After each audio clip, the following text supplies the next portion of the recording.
Bonjour, à travers cette nouvelle vidéo, nous allons voir comment mesurer une longueur d'onde et déterminer la vitesse de propagation du son dans l'air. Donc comme matériel, nous avons un générateur qui est relié à un émetteur et de l'autre côté, nous avons deux récepteurs R1 et R2 qui sont reliés à notre oscilloscope sur la voie 1 et sur la voie 2. Le but du jeu, le tout est posé sur une règle graduée.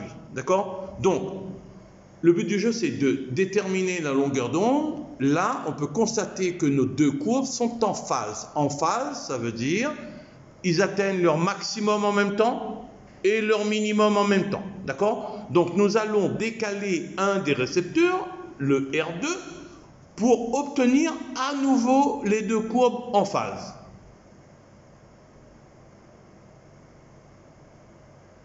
On décale délicatement et on s'arrête quand elles viennent à nouveau en phase. On voit ici qu'on a décalé le récepteur R2 en gros de 8 cm, de 8 mm, pardon. La graduation de la règle est en millimètres. On continue à décaler pour obtenir à nouveau les deux courbes en phase.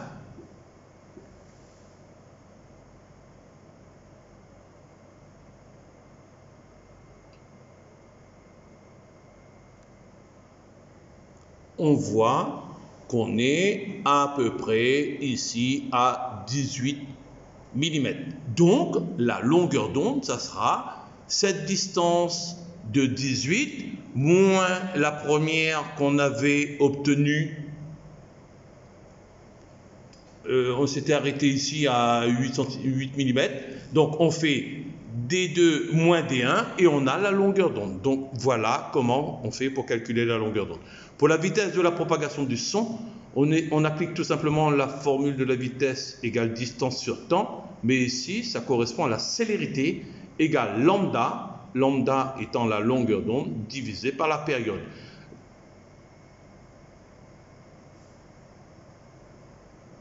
Ici, on peut mesurer la période avec le calibre du temps qui est indiqué ici, 10 microsecondes par division bien sûr, et on peut compter facilement le nombre de divisions pour mesurer une période.